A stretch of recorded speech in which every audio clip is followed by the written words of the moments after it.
Saya tambah lagi ke ekonomi 76 triliun rupiah supaya ekonominya jalan lagi.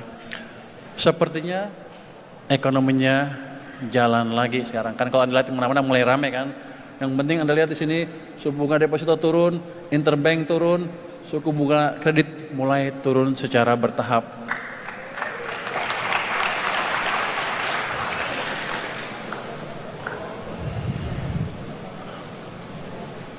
Nah, ke depan gimana? Kenapa saya berani bilang, kalau tumbuh 6% mah gampang. Ya, 6,5 nggak susah-susah amat. 7, 8 baru perlu extra effort. Ini saya udah ngomong berkali-kali, tapi saya ceritakan lagi di sini. Waktu zaman apa bedanya zaman Pak Presiden Jokowi dengan zaman Pak Presiden SBY? Waktu zaman Pak SBY, ekonomi tumbuh 6% rata-rata. Pada waktu zaman Pak Jokowi 5%. Salahnya di mana? Pada waktu zaman Pak SBY, dia tidak membangun infrastruktur besar-besaran. Kenapa bisa tumbuh 6%? Karena dia biarkan real sektor tumbuh, private sektor tumbuh. Peran Kadin pada waktu itu pasti besar, mungkin sebagian besar untung banyak waktu itu ya. Tapi pada waktu zaman Pak Jokowi, dia bangun infrastruktur di mana-mana. Tapi private sector perannya sedikit. Akibatnya tumbuhnya cuma 5.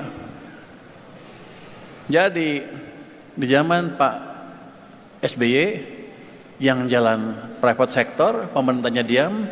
Di zaman Pak Jokowi, pemerintah jalan private sektornya relatif diam. Yang private hasilnya 6%, yang government hasilnya 5%. Jadi kalau sekarang saya hidupkan dua-dua musim ekonomi, government dan private sector, 6,5 enggak susah-susah amat. Saudara kan bertanya, tahu dari mana Purbaya bahwa waktu zaman Pak SBY yang jalan private sector? Kalau pembangunan infrastruktur kan udah clear, nggak kemana-mana waktu itu ya. Saya lihat dari sini, balik ke tadi gambar uang tadi. Gambar uang tadi bisa menjelaskan apa yang terjadi di perekonomian Indonesia dengan cukup detail. Kalau ekonominya pada pinter, cuman yang pinter cuman gua kayaknya. Makanya waktu saya cerita itulah, mereka bilang ini ilmu aneh, tapi ini ilmu dasar ekonomi seperti ini. Jadi ekonomi yang betul ya, yang seperti ini, yang lain salah semua. Ini waktu zamannya Pak SBY, Anda lihat nih hijau nih. Ini pertumbuhan dari sini ke sini itu rata-ratanya tumbuhnya 17,5% hampir 18%. Akibatnya apa? Kreditnya tumbuhnya kenceng tuh. Yang biru nih kredit nih. Berapa itu? 22%. Artinya private sector yang jalankan pada waktu itu. Lihat zamannya Pak Jokowi. Tiba-tiba uangnya turun ke sini. Ini kadang-kadang 2008 sampai 2009 ini, 2018 2019. Sebelum Covid, rata-ratanya udah 0. 2 tahun sudah direm ekonominya.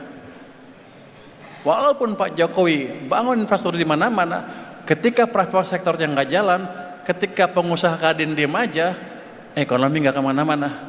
Tumbuh 5%, mungkin rata-ratanya di bawah. Ini.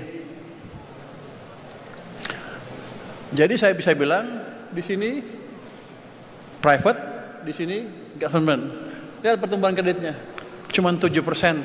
Kadang-kadang juga negatif bawah. Hampir kita hancur di tahun 2020. Waktu itu saya di Maritim. Keadaan seperti ini.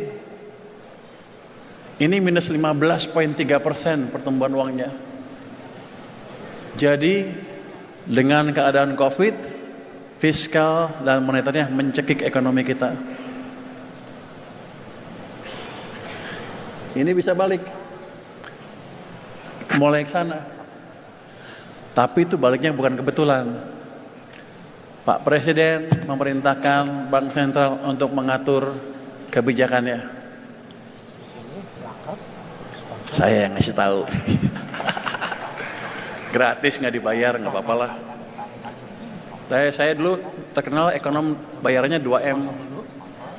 Makasih mas katanya. Sekarang udah lumayan dibayar. Pak Prabowo bayarnya lebih gede rupanya. Ini sampai sini Bank Sentral masih negatif. Bank Sentral udah membantu tapi masih negatif. Ini dari sini ke sana apa yang terjadi? Kita paksa Kementerian Keuangan memindahkan 300 triliun dari BI ke perekonomian, ke bank-bank komersial. Akibatnya M0-nya tumbuh seperti ini, nggak lama kredit juga tumbuh kencang seperti ini. Jadi ini amat mempengaruhi pertumbuhan kredit dan pertumbuhan swasta sektor real. Waktu kemarin saya balikin uang itu 200 triliun, itu bukan langkah baru, pernah dilakukan di sini. Cuman karena mereka nggak ngerti, mereka cuma jalanin perintah. Mereka pikir itu langkah kebetulan. Tidak, itu langkah by design. Yang ini pun kita sudah punya pengalaman dan kita jalankan langkah itu karena kita sudah punya pengalaman tahun-tahun sebelumnya. Jadi saya kelihatannya pinter, padahal enggak. Dulu dikerjain. Tapi emang gue yang nyuruh sih. Jangan nggak ngerti. Orang nuduh saya. Ini waktu lontor ini, mereka bilang apa? Purbaya ngabisin uang pemerintah 200 triliun. Padahal yang saya lakukan apa? Saya pindahkan uang dari bank sentral ke bank komersial, BUMN, dalam bentuk seperti tabungan deposit on call. Uangnya masih uang saya. Jadi ini balik, ekonomi recover, uang gua masih utuh.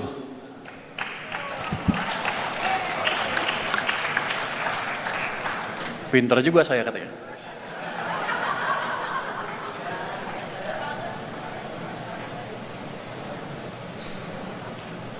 Itu seperti hal yang gampang.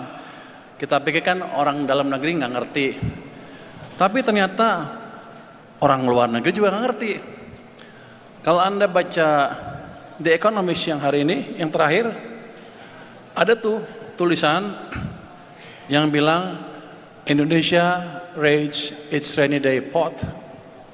Dia bilang di The Economist itu, saya ngabisin uang yang disimpan untuk keadaan susah sebesar 200 triliun. Padahal kan uangnya nggak habis, uangnya cuma saya pindahin aja. Jadi majalah The Economist yang canggih itu ternyata nggak sepinter gua.